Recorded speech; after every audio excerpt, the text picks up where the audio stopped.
Habari zenu mashosti zangu mashabiki, mnaendeleaje? Good evening guys.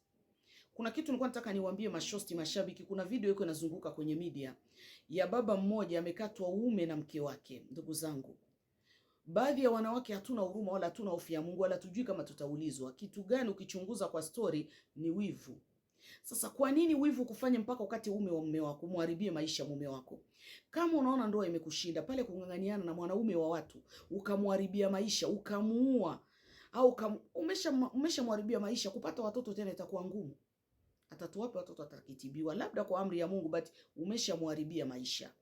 Kwa nini umharibie mtoto wa mwenzio maisha, mtoto wa mwanamke mwenzio? Unafikiri hivi kwenye mamake yuko anafikiriaje? Ndugu zangu, lazima uwe na huruma. Leo umemfanyia mtoto wa kiume wa mwenzio, kesho na wewe wako wako atafanywa hivyo. Utafurahi kweli? Usichotaka kutendea usimtendee mwenzio. Ndugu zangu, ndio maana mtaita sana single mom, sababu mwanamke kama huyu anakwenda kuwa single mom. Hakuna mwanaume anaweza kaishi na mwanaume wa design hiyo, mwanamke wa design hiyo. Na ndiye maana kama ndoa inakushinda, fadhali uiache. Hatuishi kwa ajili ya watu, tunaishi kwa ajili yetu.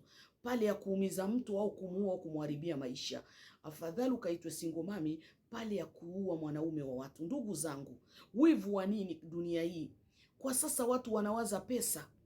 Mapenzi kweli yapo, lakini kuwa na balance. Achana na simu ya mume wako, sababu mwanaume anasema simu yake ilikuwa na siku 3 imepotea. Inawezekana mke alichukua ndo akawa anasoma message, ndo akawa na unyama kama huyo, kamfanyia mume wake unyama kama huyo. Ndugu zangu, si ubaya huyo. Watoto watakufikiriaje kama mlikuwa mmeshapata watoto? Wanasikia umemkata baba yao mume wake. Ndugu zangu, baadhi ya wanawake mjirekebishe. Ndoa ikukushinda, muache mtoto wa mwenzio. Wewe unasema nitakiacha lini, wenzio wanasema nitakipata lini. Kwa hiyo usiui mtoto wa mtu eti kisa tabia zake mbaya, labda anakuchiti, labda na wanawake, haihusu.